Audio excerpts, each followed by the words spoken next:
한 번 더 인사할까요? 우리 옆에 좌우 그다음에 앞뒤 이렇게 보시면서 명절 인사도 좀 하시고, 네, 뭐 떡국 좀 드셨는지, 네, 건강하신지 안부도 물으시고, 네, 환영합니다, 축복합니다, 네, 잘 오셨습니다. 우리 뒤에 분하고도 이렇게 인사 나눠주시고, 네, 잘 오셨습니다, 축복합니다.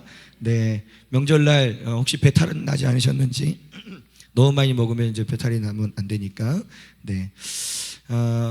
네, 오늘 채팅으로는 인사가 안 올라와서 제가 지금, 네, 우리 성도님이 참여는 하고 계신데 채팅으로, 네, 혹시 인사해 주시면, 네, 인사하셨군요. 제게 안 나왔었어요. 죄송해요. 네, 우리 순영 간사님 가정, 네, 아마 그 시골에서, 아마 고향에서 이렇게 예배를 드리시는 것 같습니다. 축복합니다. 그다음에 우리 천안의 우리 리나 성교사님과 홍 집사님, 또 그 가정 예수님의 이름으로 축복하고요. 우리 창원의 영주 집사님, 현정 집사님, 예, 예수님의 이름으로 축복합니다. 제가 명절 인사는 생략하겠습니다. 다들, 네, 축복합니다. 그리고 우리 수진이까지 같이 예배 드리고 있는 것 같네요. 예, 축복하고, 우리 김재숙 집사님도 오늘 가정에서 함께 예배하시는 것 같아요. 축복합니다. 우리 황문숙 권사님, 네, 예수님의 이름으로 축복합니다. 보고 싶네요. 못 본 지 좀 된 것 같아요. 네, 그다음에 우리 남희 집사님, 네, 오늘 가정에서 예배 드리시고. 순데렐라는 누구실까요? 순데렐라, 네, 순대를 좋아하시는 분 같기도 하고, 네, 순데렐라님, 네, 환영합니다. 우리 배영환님도 환영하고 축복합니다. 네, 그리고 그 외에 또 저희 예배에 실시간 또 혹은 올라간 영상들을 통해서 예배하시는 모든 분들 예수님의 이름으로 축복합니다. 오늘도 하나님 말씀을 통해서 큰 은혜 받으시기를 바랍니다. 예, 우리의 아이덴티티를 함께 고백합시다. 나는 성부, 성자, 성령 삼위일체 하나님을 믿으며. 넘겨주세요. 네, 성부 하나님은 창조주이시고 전능하시며 믿는 나의 참 아버지가 되신다. 성자 예수님은 하나님의 아들이시며 믿는 나의 유일한 구원자가 되시고 주님이 되신다. 성령님은 부활의 영이시며 믿는 나를 거듭나게 하시고 모든 진리 가운데로 인도하신다. 나는 예수 그리스도 안에서 하나님의 사랑받는 자녀이며 하나님의 가족이다. 나는 예수 그리스도 안에서 하나님의 생명을 누리며 건강과 번영과 영광과 권세와 축복을 받아 누린다. 나와 우리는 예수 그리스도 안에서 하늘에 속한 영광스러운 교회이며 하나님의 집이고 하늘의 문이다. 나와 우리는 예수 그리스도 안에서 영광스러운 그리스도의 신부이며 왕같은 제사장이고 킹덤 매니저이다. 나와 우리는 이 땅에 하나님의 나라를 가져오고 그 나라의 실제를 나타내는 존재들이다. 아멘. 아멘. 아멘. 네. 우리 순데렐라님이 최은혜 집사님이었어요. 네, 최은혜 집사님, 네, 어서 오세요. 그다음에 이은수님도, 네, 환영하고 축복합니다. 네, 최은혜 집사님이 순대를 좋아하시나 봐요.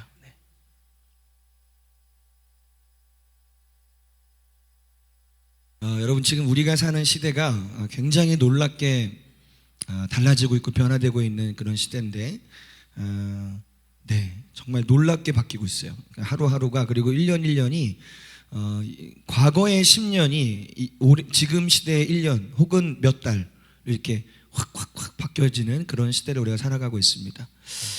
특별히 우리가 하는 말, 사람들이 하는 말과 우리가 무엇을 말하고 무엇을 명령하는가에 따라서 그 모든 것들이 결과가 달라지는 그런 시대로 우리가 나아가고 있어요. 제가 나중에 한번 이런 주제에 대해서 한번 말씀을 나누려고 생각을 하고 있는데요. 네, 오늘은 우리 설 명절을 맞이해서 우리 연휴 가운데 아마 이제 가족분들하고 또 예배를 많이 드리실 수도 있고 뭔가 가족들과 만남이 이루어지는 그런 시기이기 때문에 오늘 말씀은 행복한 부부 관계를 통한 행복한 가정 세우기, 이런 주제로 한번 말씀을 나누려고 합니다. 그래서 제목이 뭐라고요? 행복한 부부관계를 통해 행복한 가정을 이루는 비결.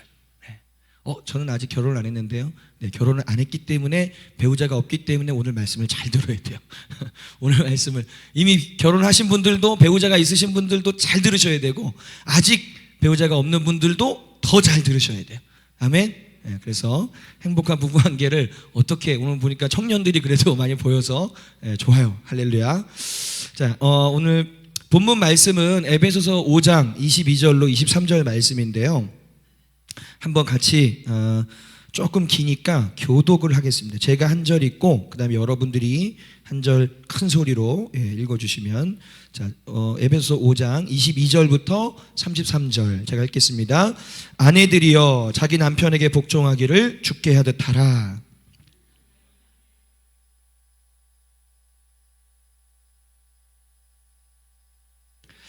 그러므로 교회가 그리스도에게 하듯 아내들도 범사에 자기 남편에게 복종할지니라.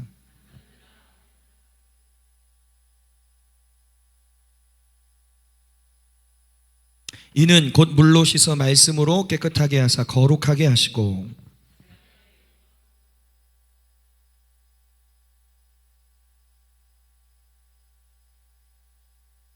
이와 같이 남편들도 자기 아내 사랑하기를 자기 자신과 같이 할지니 자기 아내를 사랑하는 자는 자기를 사랑하는 것이라.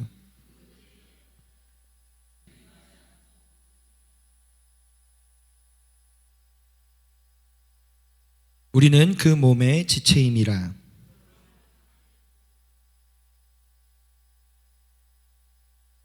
이 비밀이 크도다. 나는 그리스도와 교회에 대하여 말하노라. 같이요. 그러나 너희도 각각 자기의 아내 사랑하기를 자신같이 하고 아내도 자기 남편을 존경하라. 아멘. 여러분, 하나님은 가정을 굉장히 중요하게 여기세요. 가정을 굉장히 중요하게 여기십니다. 그럼 그 가정의 시작은 어디서부터죠? 부부관계부터 시작되는 거예요. 그래서 가정의 회복은 부부관계의 회복에서부터 오는 거예요. 부모와 자녀들과의 관계도 중요해요. 왜? 자녀들도 가정의 구성원이니까. 그러나 더 우선적으로 중요한 게 바로 부부관계예요. 남편과 아내와의 이 관계가 회복될수록 여러분들이 자녀들과의 관계도 더 수월하게 회복되고요. 그러면 가정 안에서의 이 관계들이 회복되기 시작해요. 그래서 오늘 이 설 명절을 또 맞이해서 여러분들 특별히 부부관계에 대해서 성경이 하나님이 뭐라고 말씀하시는지에 대해서 한번 우리가 살펴보면서 어떻게 해야 부부관계가 더 좋아지고 그래서 아름다운 행복한 가정이 만들어질 수 있는지 함께 나누도록 할 텐데, 오늘 세 가지로 여러분에게 나눌 거예요. 이렇게 제가 말씀을 나눌 겁니다. 먼저는 모델이 있어야 돼요. 그러니까 하나님이 이 부부관계라는 것에 대한 모델을 제시하셨어요. 그 모델을 볼 거예요. 그리고 그것이, 그 관계가 왜 깨졌는가를 볼 거예요. 그 원인이 무엇인지, 그리고 어떻게 하면 그 관계가 다시 회복될 수 있는지, 이렇게 세 가지로 여러분들에게 말씀을 나누겠습니다. 먼저는 여러분, 모든 것의 기준이 있는데 그건 하나님의 말씀인데, 특별히 우리가 창세기를 보면 하나님이 태초에 천지를 창조하시면서 하나님이 어떻게 천지 만물을 창조하셨고, 특별히 또 부부관계도 하나님이 어떻게 설정해 놓으셨는지, 그걸 우리가 창세기를 통해서 볼 수 있어요. 자, 우리 그래서 창세기를 1장, 2장, 이렇게 3장을 우리가 오늘 좀 살펴볼 건데, 하나님이 태초에 이제 천지를 창조하시죠. 그래서 첫째 날 해와 달과 뭐 이렇게 해서 쫙 만물을 창조하신 다음에 여섯째 날에 아담, 사람을 지으셨어요. 그죠? 그리고 나서 아담이 혼자 있는 것이 조금 보기가 좋지 않아서 하나님이 돕는 배필인 하와, 여자를 만들어 주셨죠. 자, 그 내용을 우리가 통해서 먼저 하나님이 보시기에 좋았더라라고 하는 그 부부관계의 모습이 어떤 모습이었는지, 어떻게 설정이 되어 있었고 어떻게 세팅이 되어 있었는지를 한번 볼게요. 창세기 1장 27절에 이렇게 말씀하고 있습니다. 하나님이 자기 형상 곧 하나님의 형상대로 사람을 창조하시되 남자와 여자를 창조하시고. 자, 남자와 여자를 창조하셨는데 하나님의 모양과 형상대로 지음을 받았어요. 여기서부터 시작하는 거예요. 모든 인간관계 회복은 여기서부터 시작하는 겁니다. 하나님의 모양과 형상대로 지음 받은 것. 타락하기 전 아담, 사람은 온전한 하나님의 모양과 형상으로 존재했어요. 성경에서 뭐라고 말씀하고 있냐면, 하나님 뭐라고 말씀하냐면 하나님보다 조금 못하게 지으셨다라고 말씀하고 있어요. 사람이 어떤 존재, 얼만큼 영광스러운 존재로 지음받았냐면 하나님보다 조금 못한 존재로 지음받았어요. 그렇게 영광스럽게 하나님의 모양과 형상대로 지음을 받은 존재들이 사람이에요. 굉장히 아름답고 영광스러운 존재예요. 그리고 그렇게 먼저는 아담을 지으시고 이제는 돕는 배필을 지어주셨죠. 그게 창세기 2장 18절 21절 22절 한번 읽어볼게요. 여호와 하나님이 이르시되 사람이 혼자 사는 것이 좋지 아니하니 내가 그를 위하여 돕는 배필을 지으리라 하시니라. 아담이 돕는 배필이 없으므로 21절에 여호와 하나님이 아담을 깊이 잠들게 하시니 잠들매 그가 그 갈빗대 하나를 취하여 살로 대신 채우시고 여호와 하나님이 아담에게서 취하신 그 갈빗대로 여자를 만드시고 그를 아담에게로 이끌어 오셨다. 이렇게 말씀하고 있어요. 여기 보면 돕는 배필이라는 말이 나와요. 돕는 배필. 히브리어로는 네게드라는 단어인데 저기 써 있죠. 반대쪽 혹은 내가 이렇게 반대로 대면에서 볼 수 있는 나의 반대편이라고 보시면 돼요. 나의 반대편, 돕는 배필. 좀 더 자세하게 보면 정면에 두다, 반대편에 담대하게 서다, 입증하다, 알리다, 보여주다, 예언하다, 설명하다, 칭찬하다, 누설하다, 증명하다, 고발하다 등등등 이런 의미를 가지고 있는 것이 돕는 배필이란 의미예요. 돕는 배필. 그럼 우리가 이 돕는 배필에 대해서 좀 이해가 필요해요. 돕는 배필이라는 게 도대체 어떤 존재인가? 하나님이 어떤 존재로 돕는 배필을 지으셨는가? 남편에게는 아내, 아내에게는 또 남편. 서로가 서로에게 돕는 배필이 되어야 되죠. 자, 여기서 우리가 먼저 알 수 있는 건 자, 지금 여러분 이 말씀을 이해해야 나중에 뒤에 제가 나눌 이야기들이 이해가 되기 때문에 자, 먼저 돕는 배필은 어디서부터 나왔어요? 어디서부터 나왔어요? 여자는? 하와는? 아담 속에서부터 나왔죠. 아담 안에서부터 나왔어요.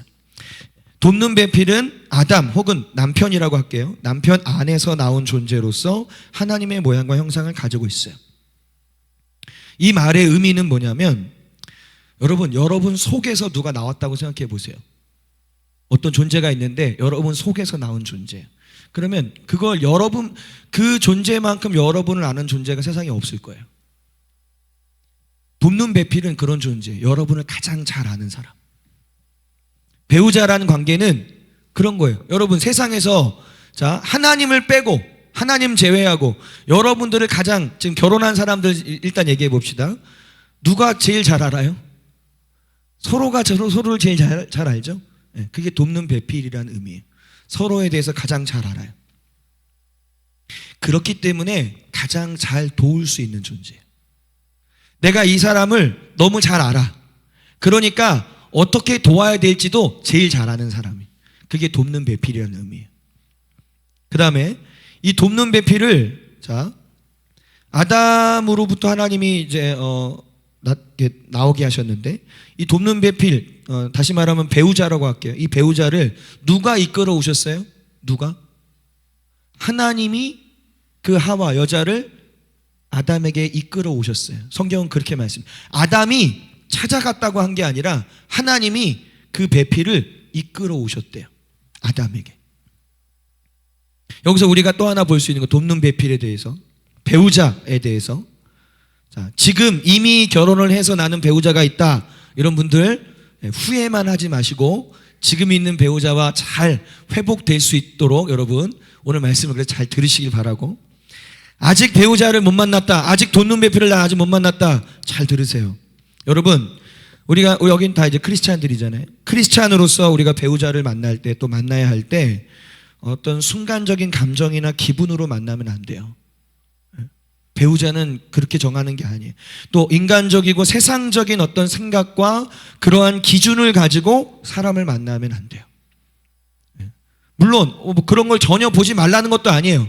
그러나 그게 절대 기준이 되면 안 된다는 거예요. 세상 사람들이 말하는 것처럼 내 배우자감은 뭐 집 한 채는 있어야 되고 뭐 돈은 얼마 정도 있어야 되고 뭐 그런 어떤 기준들이 나름 있잖아요. 그게 필요 없다는 아니에요. 그러나 그게 여러분에게 절대 기준이 되면 안 된다는 거예요. 만약에 여러분들이 그런 식으로 배우자를 만나게 되거나 배우자를 선택하게 된다면 여러분 남은 생의 많은 시간을 후회하며 보내게 될 겁니다. 많은 시간을 땅을 치며 눈물을 흘리며 후회하며 보내게 될 겁니다. 그럼 어떻게 해야 돼요? 어떻게 해야 돼요? 이 배우자, 이 돕는 배필을 하나님께서 여러분에게 그 돕는 배필을 이끌어 오시도록 기도하셔야 돼요. 먼저는. 아멘? 어떻게 하라고요? 하나님이 여러분의 배우자가 될 사람, 여러분의 배필이 될 그 사람을 하나님, 왜? 나를 하나님 가장 잘 아시니까 하나님 나에게 맞는 그 사람을 이끌어 주세요. 내게 이끌어 주세요라고 먼저 기도하고, 또 하나, 누군가가 나의 배필이 될 뿐만 아니라 내가 누군가의 배필이 또 돼야 되잖아요. 그러면 또 이렇게 기도해야 되는 거예요. 하나님, 나를 가장 잘 아시는 주님, 내가 누군가의 배필이 되어야 하는데 나를 하나님 보실 때 합당한 그 사람에게 나를 이끌어 주세요. 양쪽에 다 기도를 하는 거예요. 나한테 이끌어만 주세요가 아니라 하나님, 나도 나의 배우자가 되어야 할 그 사람에게 하나님 나를 이끌어 달라고. 그래서 그 이끄심 속에서 하나님 그 만남이 이루어질 수 있도록 기도하셔야 돼요. 우리 청년들, 배우자가 필요한 분들 꼭 명심하세요. 배우자의 기준을 뭐 1부터 100까지 해가지고 그 조건에 맞는 배우자를 만나기 위해서 기도하는 거 물론 나쁜 거 아니에요. 나쁜 거 아닌데, 자, 일단 제일 중요한 건 하나님이 이끄시는 만남 속에 만나야 된다는 거예요. 아멘입니까? 청년들 아멘 크게 하세요. 네. 네. 배우자가 필요한 분들을 아멘 크게 하세요. 할렐루야. 네. 하나님이 이끄시는 만남, 또 하나님이 나를 이끄셔서 나와 하나가 되어야, 나와 나의 남편 혹은 나의 배우자가 되어야 될 그 대상에게 하나님 나를 이끌어 주세요 라고 기도할 때 하나님께서 여러분들을 이끌어 가실 것이고, 또한 하나님께서 여러분들에게 그 배우자를 이끌어 오실 줄 믿습니다. 아멘. 세 번째, 돕는 배필인 이 배우자는 무서운 존재예요. 사실은 무서운 존재예요. 왜 무서운 존재냐? 아까도 말했죠. 가장 잘 알아요. 여러분에 대해서 가장 잘 아는 존재예요. 그래서 이 돕는 배필인 배우자는 여러분들을 기쁘게도 할 뿐만 아니라 여러분들을 아프게도 할 수 있는 존재예요. 기쁘게만 하는 존재가 아니라 아프게도 할 수 있는 존재라는 사실을 여러분 기억해야 돼요. 아까 우리가 돕는 배필의 의미를 제가 쭉 말씀드렸죠.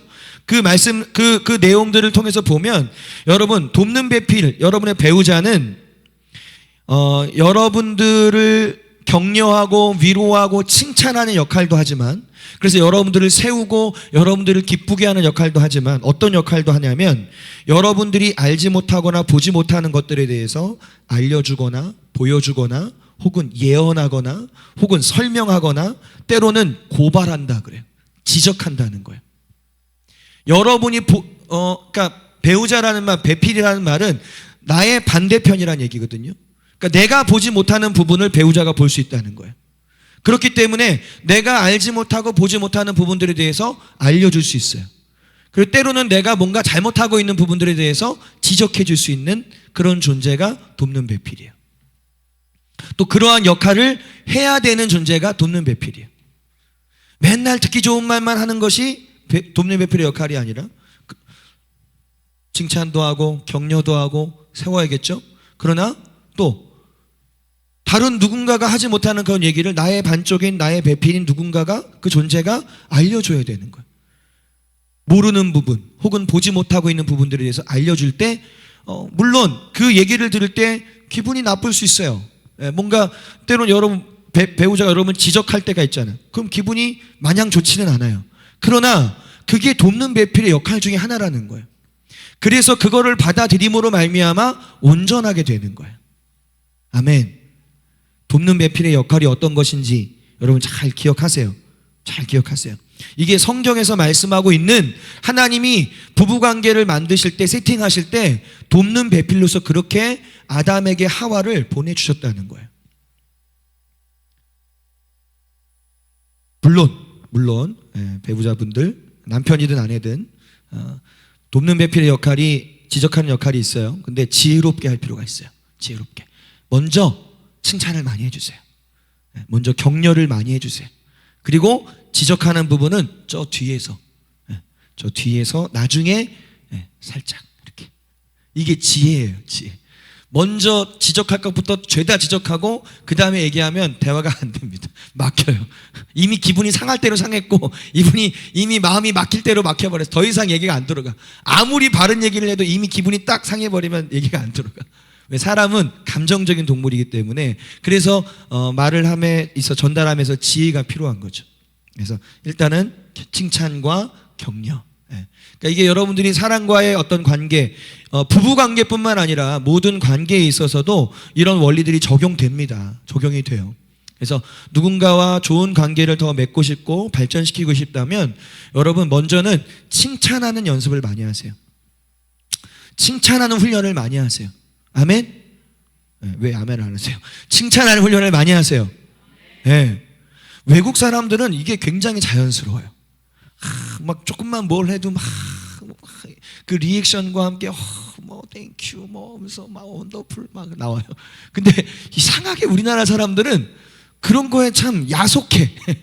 뭔가 이런 칭찬과 격려에 돈 드는 것도 아닌데, 이게 뭐 돈을 뭘 많이 줘야 할 수 있는 것도 아닌데, 그게 참 유난히 좀 이렇게 야박해. 아니 여러분, 칭찬하는 게 돈 들어요? 아니 뭐 격려하는 게 돈 듭니까? 아니 뭐 내가 이 사람을 칭찬해서 이 사람이 막 기분 좋으면 뭐 그게 뭐 잘못됩니까? 아니잖아요. 여러분, 칭찬을 많이 하세요. 격려를 많이 하세요. 아멘? 여러분 사회생활 때 여러분의 주변에 사람이 많이 있기를 원한다면 오는 사람에게, 여러분에게 주변에서 칭찬을 많이 해보세요. 격려를 많이 해보세요. 그럼 그 사람들이 여러분에게 더 많이 와요. 그러면 그 관계 속에서 어떤 관계들이 형성될 때 필요하다면 어떨 때는 권면도 할 수 있는 거예요. 그런 식으로 여러분의 관계를 이렇게 세워갈 필요가 있어요. 부부관계도 마찬가지예요. 부부관계도 너무 잘 알기 때문에 이 사람에 대해서, 이 사람의 그 모난 부분이나 단점이 너무 잘 보이거든요. 너무 연애할 때는 이제 감정에 가려져 가지고 안 보여. 그래서 여자분들이나 이게 결혼을 하게 되면 속았다라고 얘기하는 게 뭐냐, 사실은 속은 게 아니에요. 감정에 의해서 그게 눈이 가려져 있다가 이제는 제정신을 차리고 보니까 제대로 보이기 시작한 거예요. 그전에도 있었어. 없었던 게 아니에요. 그전에도 있었는데 감정이 못 봤던 것 뿐이야. 근데 이게 싹 벗겨지니까 이제 보이기 시작해. 너무 잘 보여. 그러니까 너무 잘 알고 너무 잘 보이니까 막 단점들을 막 지적하거든요. 그러다 보니까 이제 막 다툼이 막 생기고 그렇죠. 자, 돕는 배필은 이러한 존재입니다. 중요한 존재죠. 그 다음에 아담이 어떻게 했는지를 보세요. 창세기 2장 22절 23절입니다. 같이 읽어보겠습니다. 네, 시작. 여호와 하나님이 아담에게 취하신 그 갈빗대로 여자를 만드시고 그를 아담에게로 이끌어 오시니 아담이 이르되 이는 내 뼈 중에 뼈요 내 살 중에 살이라. 이것을 남자에게서 취하였은즉 여자라 부르리라. 자, 아담이 지금 자신으로부터 나온 존재인데 그 또 다른 존재인 그 여자를 보면서 싫어하지 않고 거절하지 않고 그대로 그것을 받아들여요. 아주 기뻐하고 즐거워하면서 그 존재를 자기의 존재로 완전히 그냥 흡수해버려요. 받아들여요. 하나님이 주신 돕는 배필을 온전히 받아들이고 그를 기뻐하고 즐거워해야 돼요. 그럴 때 그 관계가 좋아져요. 근데 여기서 이제 문제가 생기죠. 무슨 문제냐? 여기서 아담과 하와는 아직 죄를 짓기 전이에요. 그러니까 하나님의 모양과 형상으로 온전케 되어 있는 상태이기 때문에 받아들이는데 어려움이 없어. 그런데 오늘날 지금의 사람들, 또 부부관계들을 보면 아내도 마찬가지고 남편도 마찬가지고 다 지금 망가져 있는 부분들이 있어요. 깨어져 있는 부분들이 있단 말이에요. 그러다 보니까 상대방을 받아들이는 데 있어서 어려움을 겪는 거예요. 그러나 원리는 그렇습니다. 받아들여야 합니다. 그럼에도 불구하고 받아들여야 합니다. 아프지만 힘들지만. 그래서 이 받아들이는 과정에서 어려움이 있어요. 그래서 다투기도 하는 거고 그래서 싸움도 하는 거예요. 그래서 그런 다툼과 싸움을 통해서 점점 맞춰져 가는 거죠. 그러나 그런 과정 자체가 없어버리면 이 관계가 회복되는 게 어렵단 말이에요. 자, 이제 그 부분 뒤에 가서 말씀을 나눌게요. 자, 일단은 지금 모델을 살펴보고 있어요. 부부관계, 아름다운 하나님 보시기에 좋았던 이 부부관계가 어떻게 이루어졌는가. 아담은 그 자신의 돕는 배필인 배우자를 온전히 받아들였다. 그리고 기뻐했다, 즐거워했다. 이는 내 살 중에 살, 내 뼈 중에 뼈요. 얼마만큼 소중한 존재라고 인정하고 받아들인 거예요. 받아들인 거예요. 그렇게 되자 24절, 창세기 2장 24절 25절에 이렇게 말씀하고 있습니다. 이러므로 남자가 부모를 떠나 그의 아내와 합하여 둘이 한 몸을 이룰지로다. 아담과 그의 아내 두 사람이 벌거벗었으나 부끄러워하지 아니하니라. 이 말은 아무런 거리낌이 없었다는 얘기예요.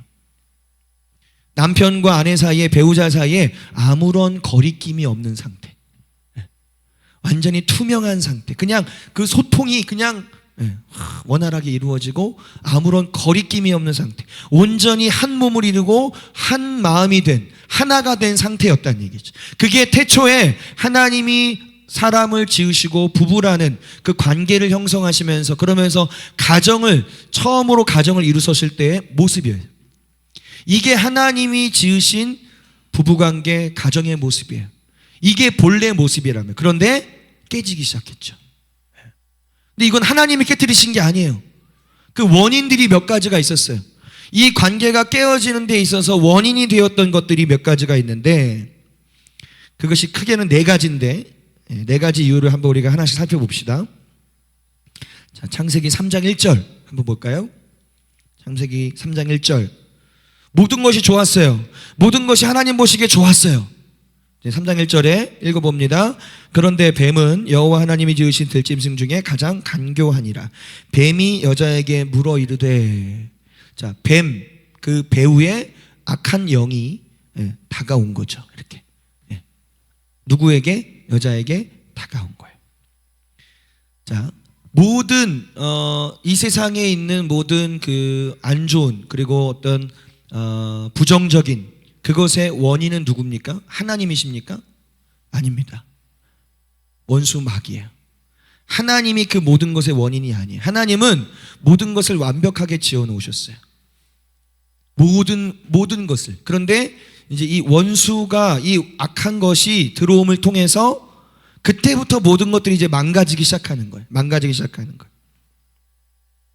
이 뱀이 참 교묘하죠. 그러니까 나름의 지혜가 있다니, 얘네들도.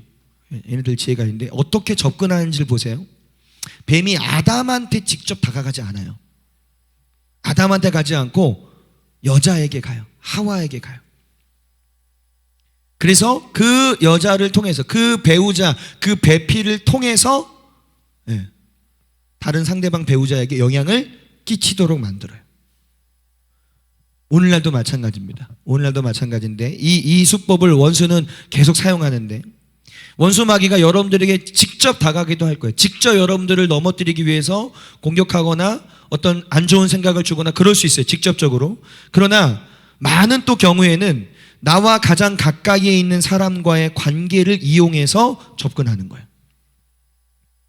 그러니까 다시 말하면 나에게 가장 큰 영향을 줄 수 있는 존재, 그 존재를 통해서 들어오기 시작한다고요. 아담에게 있어서 가장 영향을 크게 줄 수 있는 존재가 누구예요? 하와잖아요. 여자잖아요. 그러니까 직접 들어가면 안 먹힐 것 같으니까 이렇게 우회해서 들어가기 시작해요.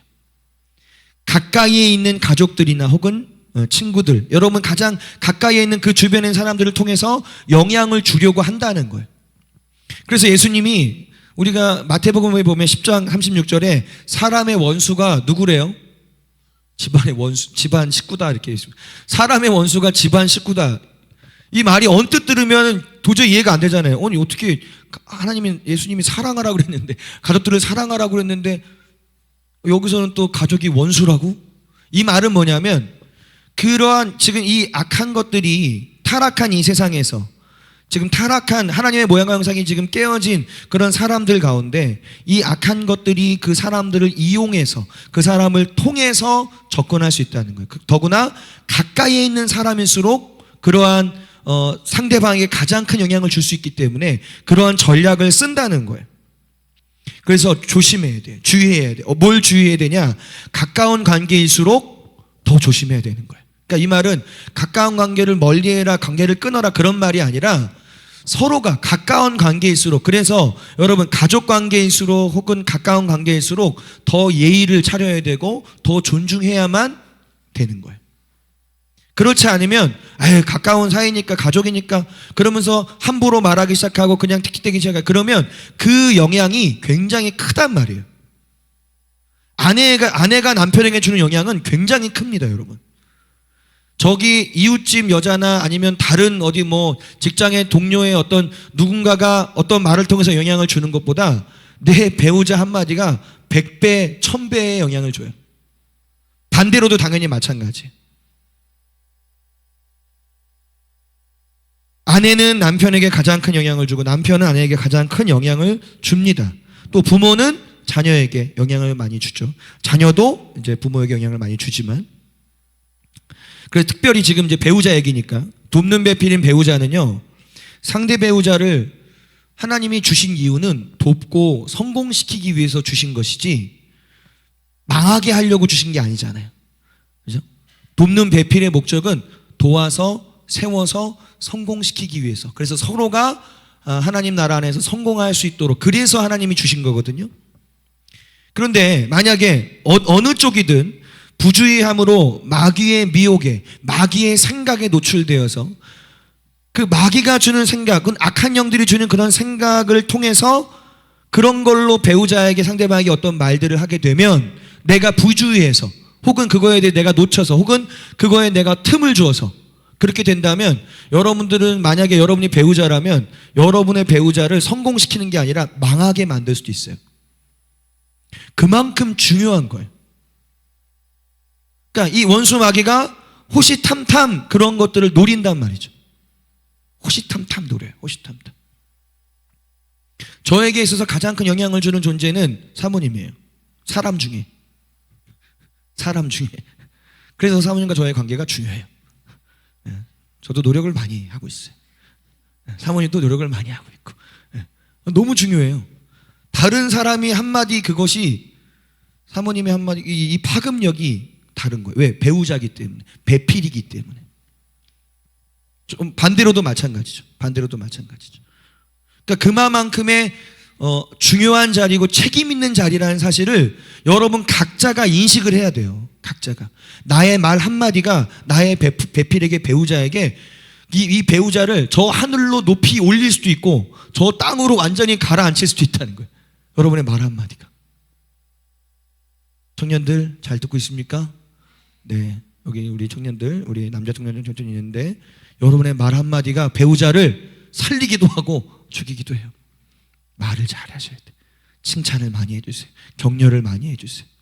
세워주는 말들을 많이 해주세요. 그래서 이 원수 마귀 때문에 일단 그것들이 깨어지기 시작합니다. 그래서 이 마귀의 세력을 여러분이 무서워하라는 얘기가 아니라 인식은 하고 있어야 돼요. 이 마귀가 틈탈 수 있다는 악한 것들이 틈을 타서 관계를 깨트리려고 하는 그런 계략이 있을 수 있다는 것. 두 번째, 자 그때부터 계속 이어집니다. 3장 1절로 3절 말씀에 보니까 하나님이 참으로 너희에게 동산 모든 나무의 열매를 먹지 말라 하시더냐?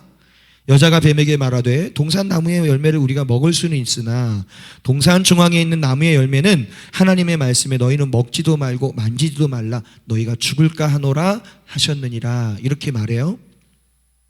자, 이 미혹하는 자가 와요. 악한 것이 와서 어떻게 미혹하는지를 보세요. 어떻게 미혹하는지. 자, 이 미혹하는 자가 오기 전까지는 아담과 하와는 하나님에 대해서 철저히 신뢰하고 믿고 의지하고 있었어요. 그분의 말씀에 대해 초도 의심하지 않았어요. 그냥 온전히 그분이 하신 말씀으로 그냥 인정하고 받아들이고 믿고 있었다는. 그런데 이 미혹하는 자가 오기 시작하면서 이 여자에게 다가가서 어떠한 영향을 끼치기 시작하니까 이 배우자인 이 여자가, 여러분 여자라고 해서 저 너무 이렇게 기분 나빠하지 마시고 배우자가 어떤 영향을 받아요. 이 미혹하는 자로부터 영향을 받아요. 그러니까 어떻게 되냐면 본래 하나님은 뭐라고 말씀하셨냐면 창세기 2장 17절에 선악을 알게 하는 나무 열매는 먹지 말라. 네가 먹는 날에는 반드시 죽으리라 이렇게 말씀하셨어요. 이게 하나님 말씀이에요. 그런데 보세요. 이제 미혹하는 자에게 영향을 받은 여자의 말을 들어봅시다. 3장 3절인데 동산 중앙에 있는 나무의 열매는 하나님께서 너희는 먹지도 말고 만지지도 말라 너희가 죽을까 하노라. 여러분 하나님이 하신 말씀과 지금 이 여인이 하신 말씀이 같아요? 뭔가 좀 차이가 있죠. 뭔가 좀 달라지고 있죠. 하나님은 먹지 말라 그랬지 만지지 말라는 말은 하시지 않았어요. 그런데 뭔가가 더해지기 시작해요. 그리고 하나님은 반드시 죽으리라 그랬지 죽을까 하노라 하지 않았어요. 자, 미혹하는 자가 오게 되면 여러분 마귀가 하는 짓이 이런 짓이에요. 악한 것들이 여러분의 삶에서 어떻게 여러분들을 공격하고 여러분의 관계를 무너뜨리냐면 하나님의 말씀을 조금씩 왜곡시키기 시작해요. 하나님이 하신 말씀을 오해하게 만들거나 왜곡시키기 시작한다고요. 그러니까 그 하나님의 왜곡된 하나님의 말씀, 왜곡된 그 생각을 가지고 말하게 되고 행동하기 시작하면서 관계가 틀어지게 만드는 거예요. 이게 마귀가 하는 전략이에요. 그렇게 되다 보니까 어디까지 가냐면 3장 4절 5절에 봅시다. 뱀이 여자에게 이르되 너희가 결코 죽지 아니하리라. 하나님은 죽는다 그랬는데 마귀는 안 죽을 거야 얘기해요. 그 다음에 5절에 너희가 그것을 먹는 날에는 너희 눈이 밝아져서 하나님과 같이 되어서 선악을 알 줄 하나님의 너희들 지금 이렇게 경계하신 거야 너희들. 그러니까 하나님에 대한 오해. 자, 여기서 뭐가 발생하는 거예요? 하나님의 말씀에 정면 대치해요. 아니야, 안 죽어. 분명히 하나님의 말씀에 이렇게 말씀하고 있는데 아니야, 그렇게 되지 않을 거야. 그리고 나서 하나님에 대해서 오해를 불러일으켜요. 하나님이 너희들 시기 질투해서 그래. 이게 말이 됩니까? 하나님이 너희가 하나님처럼 밝아질까봐 그게 두려우셔서 무서워서 너희들 그거 못하게 막고 계신 거야. 하나님에 대한 오해를 불러일으켜요. 그리고 동시에 너는 지금 열등한 상태야. 너는 지금 열등한 존재야. 그걸 얘기하고 있는 거예요. 이 세 가지가 동시에 지금 딱 사람들에게 주어져요. 그러니까 봤을 때 나는 온전한 상태인 줄 알았는데 얘 말을 들어보니까 내가 온전한 상태가 아니네. 내가 뭔가 부족한 상태네. 그럼 내가 저걸 먹어야 온전해지네. 그래서 그걸 먹으려고 손을 대서 먹어요. 하나님 말씀에 불순종하게 되는 거예요. 여러분 이런 식으로 마귀가 오늘날도 교묘하게 다가와서 여러분들을 미혹하는 거예요. 분명히 하나님은 이렇게 말씀하셨는데 마귀는 그 말씀에다가 뭔가를 더하거나 혹은 뭔가를 빼거나 뭔가를 왜곡시켜서 그렇지 않은 전혀 다른 의미로 하나님의 말씀을 여러분들에게 하나님 죽는다고 그랬는데 아니야, 그거 죽는 거 아니야, 안 죽어, 이렇게 만들어지는 거예요. 자, 이제 여기까지 갔어요. 여기까지 가서 영향을 엄청나게 받은 거죠.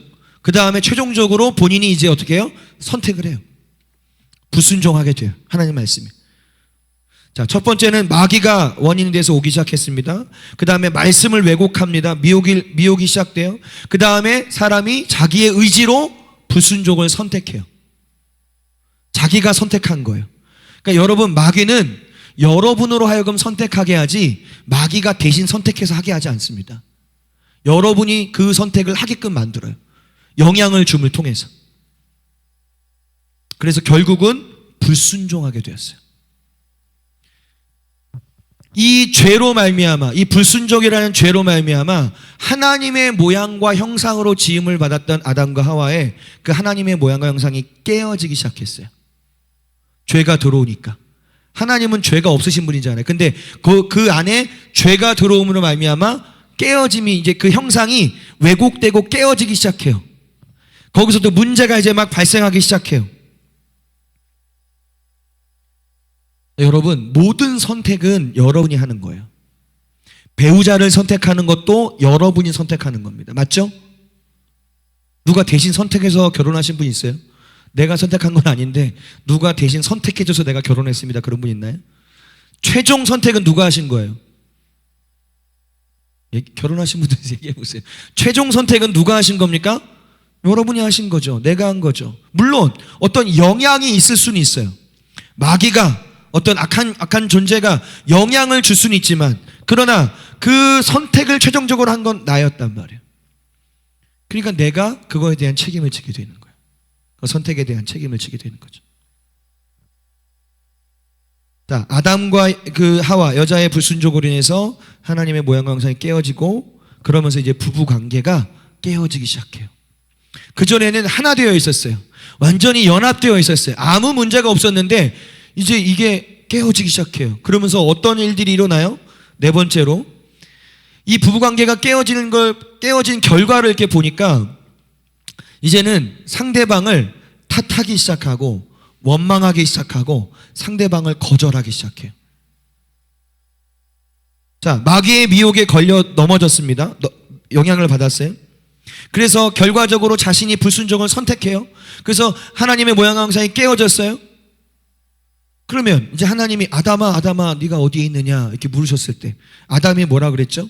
하나님, 제가 여기 숨어 있는데요. 너 왜 거기 그렇게 숨어 있니? 누가 너의 벗었음을 너에게 알려줬냐? 누가 네가 열등한 존재라고 말해줬냐? 나는 너를 온전한 존재로 지었는데, 나는 너를 부족함이 없는 존재로 지었는데 누가 너에게 네가 부족하다고 말했냐? 누가 너에게 네가 열등한 존재라고 말해줬고 너는 누구의 말을 받아들인 것이냐? 하나님 그 질문을 지금 던지신 거예요.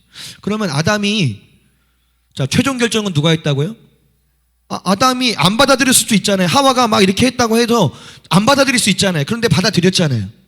근데 자기의 책임은 온데간데 없고 상대방을 원망하고 탓하기 시작해요. 아니, 하나님이 저에게 주신, 이제는 하나님을 이제 얘기하면서 하나님 탓까지 가는 거예요. 하나님이 나에게 주셔서, 나에게 주신 이 배우자, 이 사람이 나한테 그렇게 했고 내가 이렇게 했습니다. 자기의 잘못을 인정하지 않아요. 자기가 선택한 것에 대해서는 뭐 전혀 문제 삼지 않아요. 그리고 이전에 내 살 중에 살이요, 내 뼈 중에 뼈요, 그렇게 받아들이고 있었는데 이제는 그 여자를 탓하고 원망해요. 여러분, 누군가를 탓하고 누군가를 원망한다는 말은 그 대상을 거절한다는 얘기예요. 여러분이 어떤 존재에 대해서 탓하고 원망한다는 말은 여러분이 그것은 지금 그 존재를 밀어내고 있는 거예요. 그 존재를 거절하고 있는 거예요. 그러면 그런 관계 속에서 과연 이 관계가 온전하게 될 수 있겠어요? 안 되죠. 근데 그런 일이 지금 일어나고 옵니다. 죄의 결과로 막 탓을 하기 시작해요. 여자도 마찬가지예요. 자신의 잘못을 인정하거나 그걸 돌이키는 게 아니라 이제는 뱀을 탓해요. 자기의 잘못에 대한 책임이나 인정은 없어요. 그걸 받아들이거나 그걸 인정하거나 회개하거나 사과하거나 그건 없어요. 그냥 탓만 돌려요. 원망하기 시작해요. 이처럼 여러분, 죄의 결과로 인해서 마귀와 이러한 죄의 결과로 인해서 부부관계에 탓이 생기고 원망이 생기면서 그 관계가 깨어지기 시작해요. 여러분, 모든 관계에서 이 탓과 원망이 생기기 시작한다면 그 관계는 깨어집니다. 부부관계도 마찬가지고 모든 관계가 이런 것으로 인해 깨어지기 시작하는 거예요. 상대방을 탓하고 원망하며 거절하는 태도는 결국 부부관계를 좋지 않게 만들게 되고 깨어지게 만들어요. 자, 왜 부부관계가 깨어지게 됐는지 지금 제가 굉장히 원론적인 얘기를 하고 있어요. 여러분, 개개인에 해당되는 그런 것들을 다 지금 얘기하고 있는 게 아니에요. 전체적으로 성경적으로 지금 일반적으로 창세기에서 나타난 이야기를 통해서 어떻게 부부관계가 깨어지게 됐는지 아주 굵직한 이야기들을 지금 하고 있어요. 근데 굉장히 중요한 원인들이에요. 마귀가 있습니다. 마귀가 관계를 깨트리기 위해 지금도 눈을 막 부라리면서 우는 사자와 같이 찾고 있어요. 그 다음에 그 마귀가 와서 여러분들에게 하나님의 말씀을 왜곡시켜요. 기준을 틀어버린다는 얘기예요. 바른 기준이 있었는데, 하나님의 말씀이라는 올바른 기준이 있었는데 그 기준을 틀어버리기 시작해요. 그러면서 생각이 왜곡되죠. 말이 왜곡되죠. 행동이 왜곡되죠. 그리고 하나님의 뜻에 완전히 반대되는 선택을 하게 됨을 통해서 하나님의 죄를 범하게 되고 그 죄의 결과로 관계들이 깨어져요.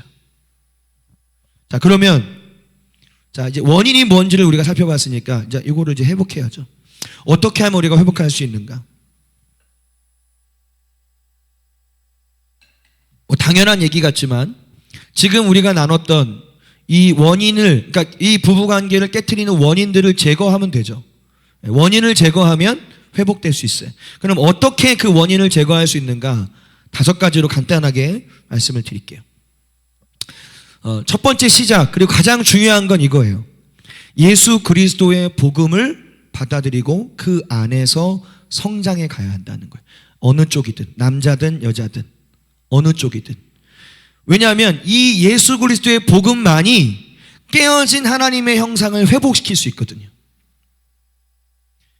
아담과 하와는 하나님의 모양과 형상으로 시작되었어요. 거기서부터 관계가 회복된 거예요. 관계가 이루어진 거예요. 그러니까 여러분의 그 부부관계, 특별히 배우자의 관계가 정말 회복되길 원한다면 거기로 다시 돌아가야 돼. 그러니까 예수 그리스도의 복음을 통해서 우리 안에 있는 깨어진 하나님의 형상을 회복시켜 가야 돼요. 그러니까 그러려면 예수님 믿어야죠. 왜? 그분이 하나님의 본체이시고 하나님의 모양과 형상이 완전체이시기, 그분을 받아들이는 거. 내 안에 그리스도의 형상이, 하나님의 형상이 회복되는 것이죠. 예수님을 믿음으로 말미암아. 여러분, 이것이 되지 않은 상태에서, 자, 이 부분이 되지 않은 상태에서 나름의 노력을 해볼 수 있어요. 이런 노력도 해볼 수 있고 저런 노력도 해볼 수 있어요. 뭐 이런 상담도 받아볼 수 있고 저런 상담도 받아볼 수 있어요. 그런데 그건 근본적인 해결책이 되지 않아요. 근본적인 해결책이 되지 않아요. 약간의 발전이 있을지 모르지만 온전한 회복으로 나아가기 위해서는 반드시 예수 그리스도의 복음 안으로 들어와야 돼요. 아멘. 네. 그렇기 때문에 지금 현재 만약에 지금 현재 믿지 않는 배우자와 부부로 살아가고 있는데 그 부부관계를 하나님이 기뻐하시는 모습으로 회복하려면 그럼 어떻게 해야 됩니까? 나는 예수님을 믿는데 아직 상대방을 믿지 않는다. 믿지 않는 배우자가 있다면, 그러면 그 배우자를 위해서 기도해야 되는 거예요. 중보해야 되는 거예요. 그리고 나를 통해서 그 배우자가 예수님을 믿을 수 있도록, 영접할 수 있도록 내 삶을 통해서 나의 그 배필로서의 수고와 헌신과 희생을 통해서 그 영혼이 하나님의 모양과 형상으로 회복될 수 있도록 그걸 돕는 역할을 해야죠. 물론 힘들죠. 물론 어렵죠. 쉬운 일은 아니죠. 그런데 어떻게 합니까? 이미 결혼을 했고 부부가 되었다면 그거에 대한 책임을 갖고 해야죠. 아멘? 네, 할 수 있다. 믿지 않는 배우자가 혹시 있는 분들이 계시다면 할 수 있다. 예수 그리스도 안에서 불가능은 없다. 열심히 중보하고 그 영혼이 구원받도록, 주님, 이 남편이, 주님, 이 아내가 주여 주님을 만날 수 있도록 기도하고 중보할 때 하나님 그 기도에 응답해 주실 줄 믿습니다. 아멘. 자, 그러면 아직 결혼하지 않은 분들, 네, 이미 결혼을 한 분들은 어쩔 수 없어요. 물릴 수가 없어요. 그러면 아직 안 했으니까 기회가 있잖아요. 그러니까 잘 들으세요. 제발 청년들, 제발 이미 결혼한 분들은 어쩔 수 없어요. 그건 이제 놔두고가 아니라 그 안에서 이제 회복을 위해서 기도하고 구원받을 수 있도록 해야 돼요. 그러면 아직 배우자를 만나지 못한 분들은 반드시, 이건 반드시예요. 그러니까 뭐 아주 예외적인 경우가 있다고 할 수 있지만 그건 그야말로 예외적인 경우고, 예수님 믿고 하나님 형상이 회복된 사람과 만나세요.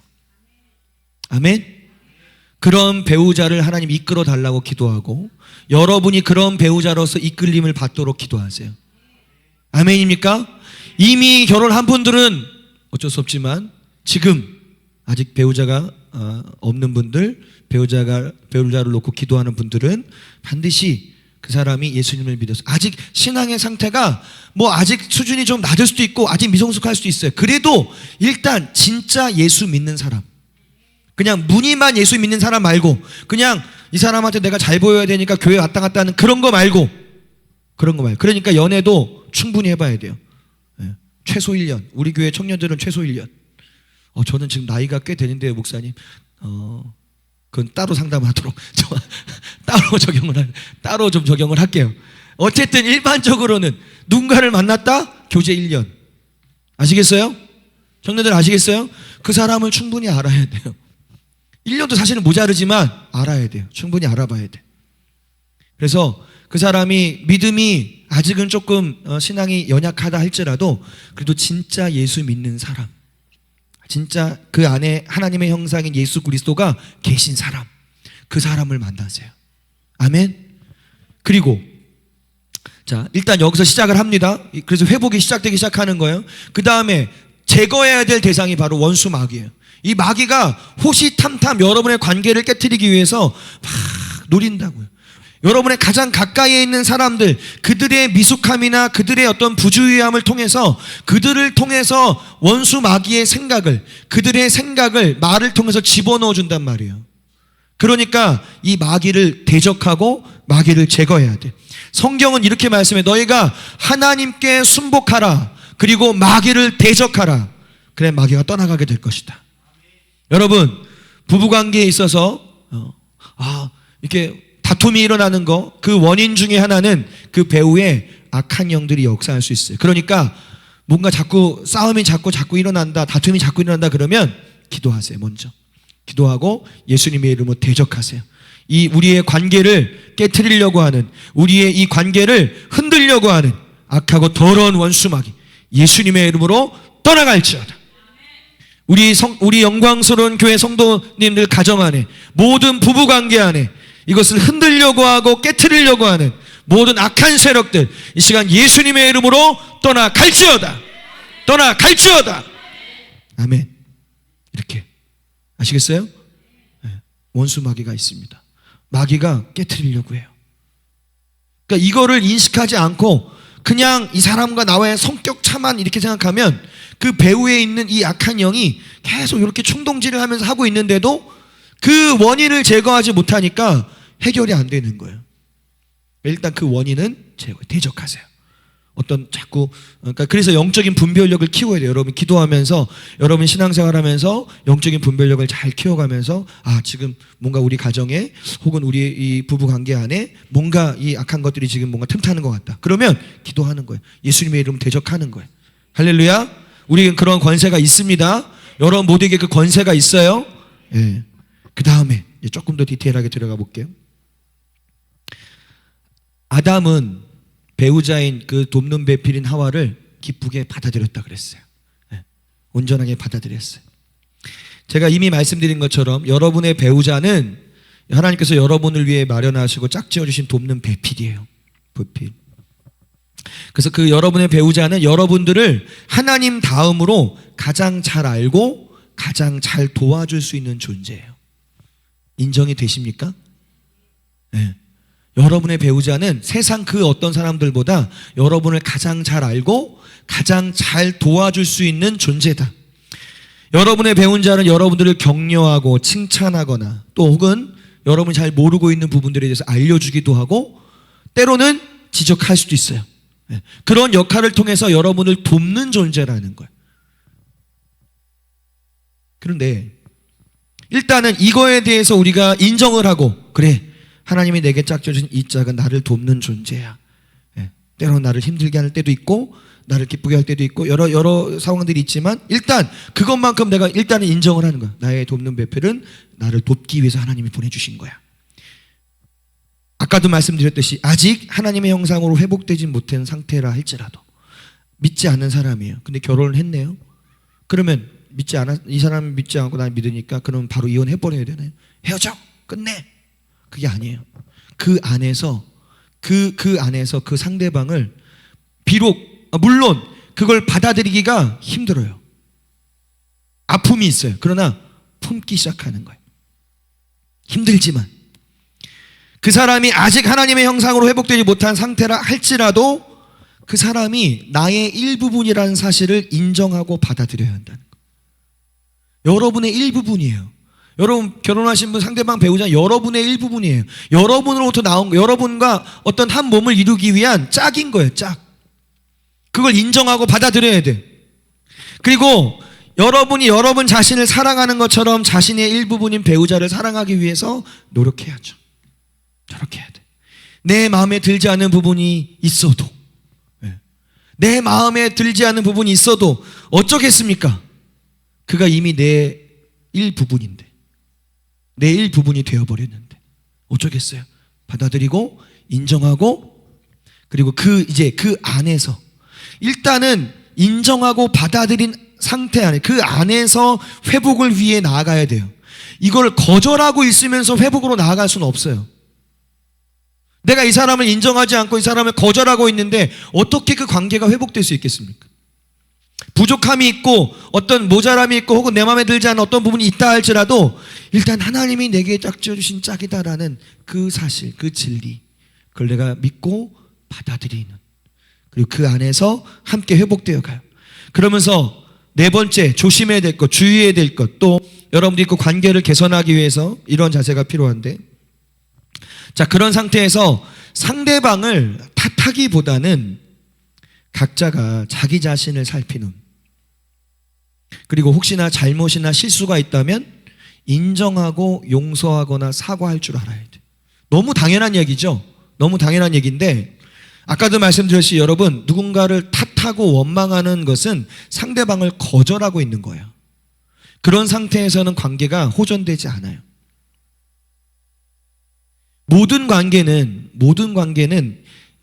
자, 일반적으로 봤을 때 모든 관계는 일방적이지 않고 상대적이에요. 일방적인 관계는 없어요. 상대적인 거예요. 상대적인 거.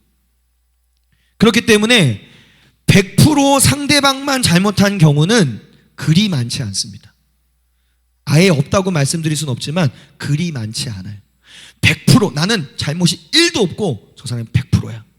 그런 경우는요, 특히 부부 관계 가운데 이 사이에는 그런 경우는 별로 없습니다. 상대적이에요. 상대적이에요.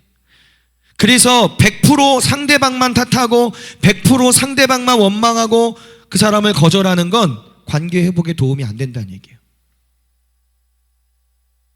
물론 이 관계, 어떤 문제가 되는 관계를 일으킨 어떤 원인을 제공한 사람이 분명히 있을 거예요. 그 배우자 가운데. 또 잘잘못을 따져보면 누군가가 더 많이 잘못한 그런 부분이 분명히 있을 거예요. 분명히 있을 거예요. 그럼에도 불구하고 100%가 아닐 수 있다는 거예요. 그러면 내가 어떤 부분이라도 일정한 어떤 부분에 있어서 여러분 관계가 회복되려면 어떻게 되는지를 지금 제가 잠깐 말씀을 드리는 거예요. 그러면 그저 그냥 상대방만 탓하고 상대방 원망하고 거절하는 태도가 아니라 우선은 자기 자신을 한번 살펴보는 거예요. 이 관계 안에서 내 자신을 살펴보면서 내가 잘못한 부분, 내가 실수한 부분이 있다면 먼저 그 부분만큼은 정직하게 인정하고 용서하는 태도를 가져야 한다는 거예요.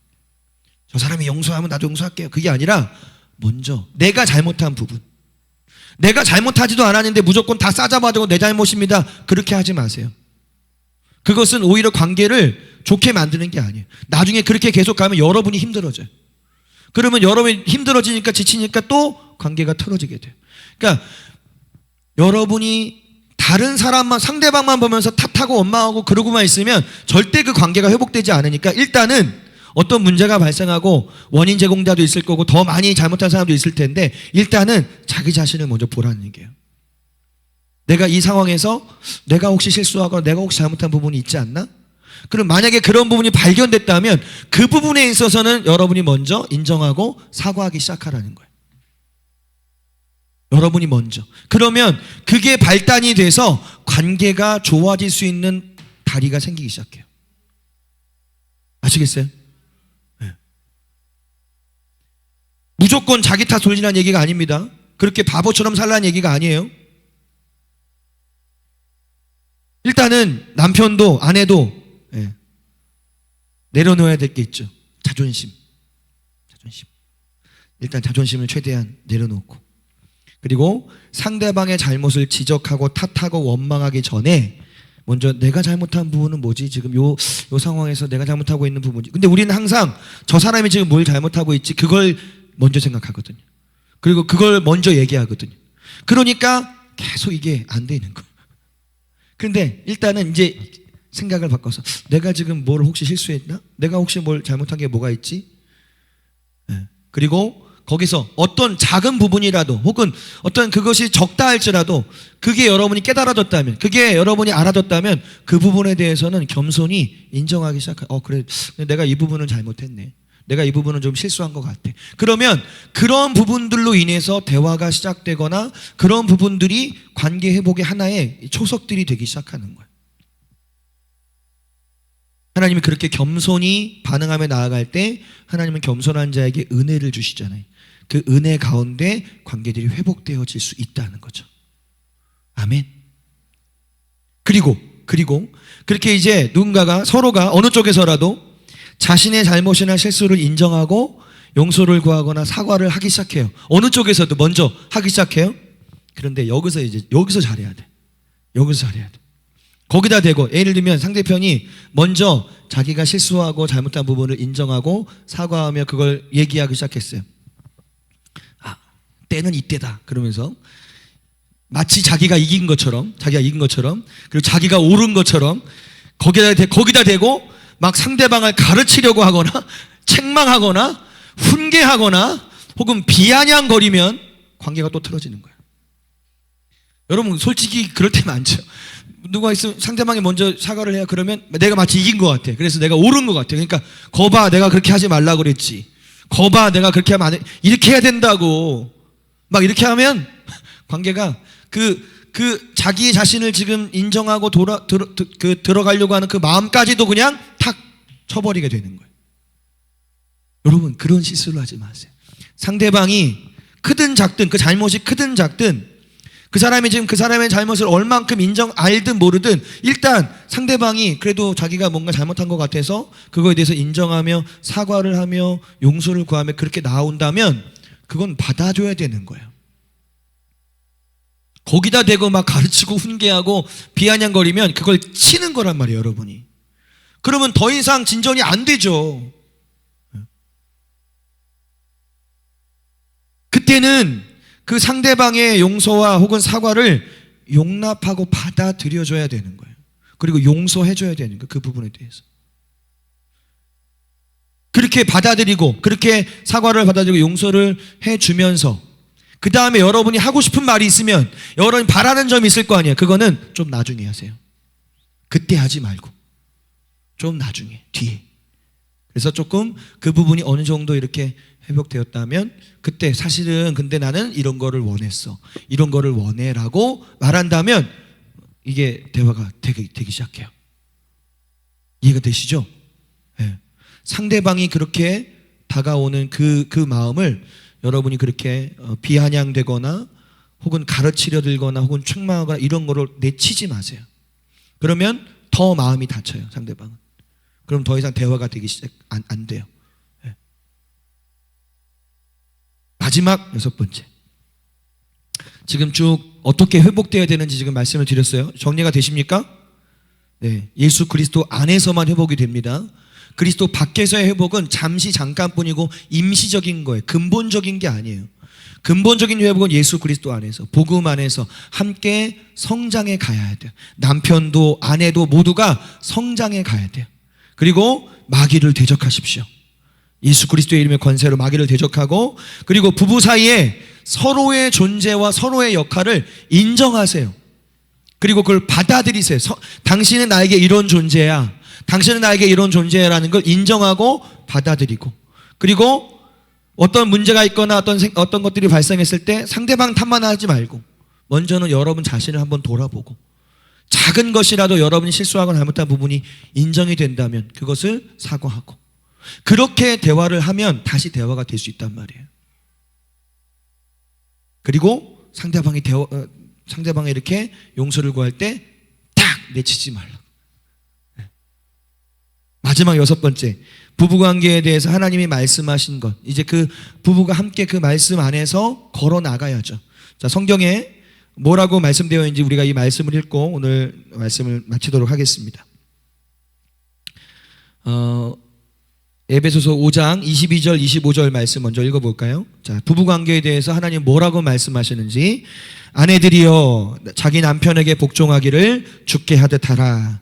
이는 남편이 아내의 머리됨이 그리스도께서 교회의 머리됨과 같음이니 그가 바로 몸의 구주시니라. 그러므로 교회가 그리스도에게 하듯 아내들도 범사에 자기 남편에게 복종할지니라. 남편들아 아내 사랑하기를 그리스도께서 교회를 사랑하사 그 교회를 위하여 자신을 주심같이 하라. 아멘. 누구에게 먼저 요구하고 있습니까? 아내들이요. 제가 이 부분 한번 얘기했어요. 아내들이 똑똑해서 그래요. 아내들이 남편들보다 더 이렇게 지혜롭고 그런 존재라서 하나님이 아내들에게 먼저 요구하시. 아내들이요, 자기 남편에게 이렇게 하십시오. 아내들이요. 여기 아내 되신 분들, 여러분 훌륭한 분들이니까 잘 하실 줄 믿습니다. 또 앞으로 아내가 되어야 될 분들 남편을 잘 이렇게, 또 남편들도 받기만 하는 게 아니라 남편들아 아내 사랑하기를 그리스도께서 교회를 사랑하사 교회를 자기를 내어주신 같이 해라. 아멘. 골로새서 3장 18절 19절입니다. 시작. 아내들아 남편에게 복종하라. 이는 주 안에서 마땅하니라. 남편들아 아내를 사랑하며 괴롭게 하지 말라. 아멘. 여기서도 아내들이요 먼저 나오네요. 네, 아내들이 훌륭해서 그래요. 아내분들이 훌륭하셔서 잘하실 수 있기 때문에. 마지막 고린도전서 7장 3절로 5절 말씀입니다.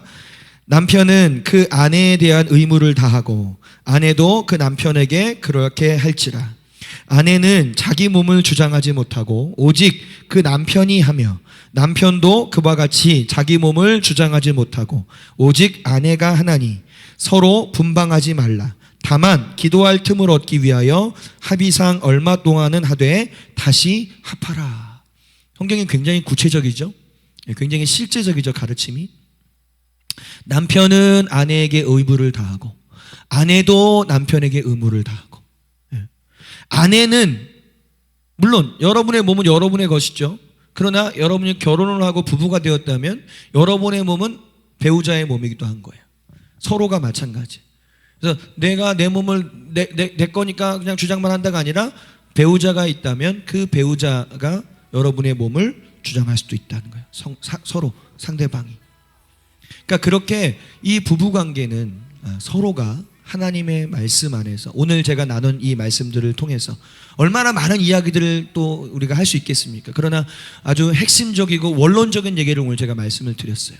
하나님이 원하시는 부부관계의 모습은 어떤 모습인지, 이게 왜 깨어지게 되었는지, 그리고 어떻게 예수 그리스도 안에서 이것이 회복될 수 있는지, 그리고 이것을 위해서 우리가 하나님 말씀 안에서 기도하며 또 그리고 우리가 서로가 노력하고 애써야 될 부분들이 많이 있습니다.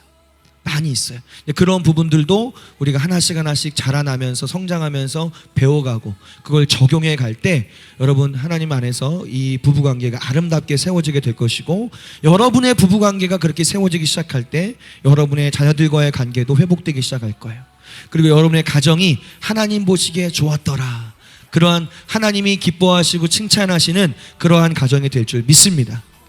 아멘. 이 시간에 우리 들은 말씀을 생각하면서 주님, 지금 나의 이 부부관계 가운데 또 앞으로 내가 세워가야 할 이 관계 속에서 내가 알아야 될 것, 내가 붙들어야 될 것,